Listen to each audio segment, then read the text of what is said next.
what will be released, if that's helpful. So as the fundraising agent and fiduciary for the Pathway to Good Harbor, TART Trails respects our partners' decision-making process despite our disappointment with the outcome. We remain dedicated to the community's vision of a safe, accessible trail system that connects the communities along the lakeshore and the rich history and breathtaking landscapes of this lakeshore. We're incredibly proud of the 21 miles of the Sleeping Bear Heritage Trail that are already on the ground today, and we look forward to continued collaborations with the park, our tribal partners, and local communities to advance meaningful non-motorized transportation and recreation opportunities along the lakeshore and throughout the region. Julie, how long have you known that this decision will be made by Sleeping Bear Dunes? We were recently informed by the Park Service, so it's pretty fresh. Will TART keep fundraising for the project?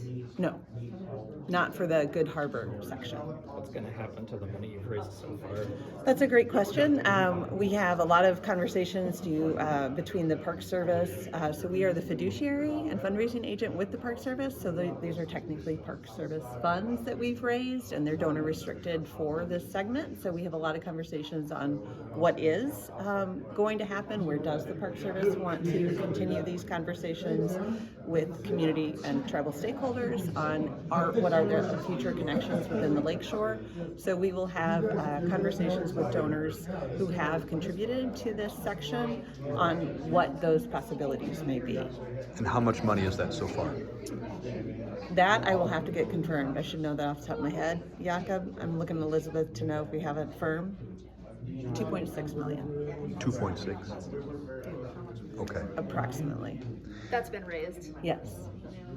Has TART been part of any of these conversations between Sleeping Bear Dunes and the Grand Traverse Band? No, those are government-to-government consultations. We have spoken on, we work with the tribe in a lot of places, but not on this particular project.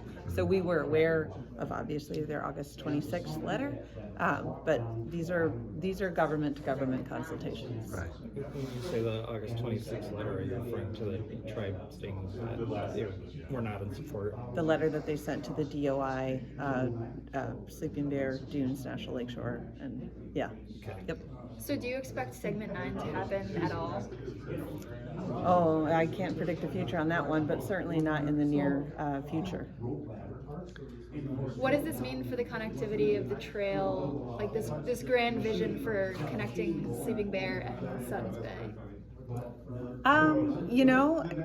For TART, we're used to things moving at the pace of our partners, and sometimes our partners move more quickly or more slowly. So it just means we have more conversations to have, and that's a vision, and it will be a community-driven development. So it remains in that visionary stage.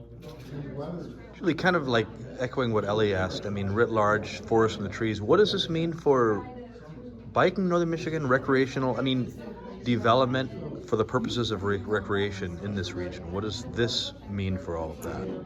I think it's an opportunity to have really more engaged conversations because trails do require development wherever they go. So I see this as an opportunity for further discussion with any partner that we're working with on what that means, what that looks like, and having an opportunity to have more nuanced conversations and work together to figure out how we go about building trails.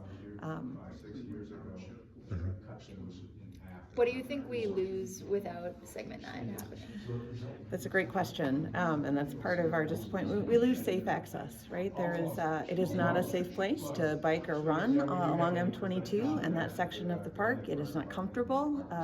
We know that the community wanted separated trail, so we lose this opportunity to build a facility that provided safe, responsible, managed access to the lakeshore and was in line with the general management plan. So I do think we lose an important piece of a larger regional trail and something that served locals and residents very well for health and wellness and transportation, frankly, to get to desired destinations.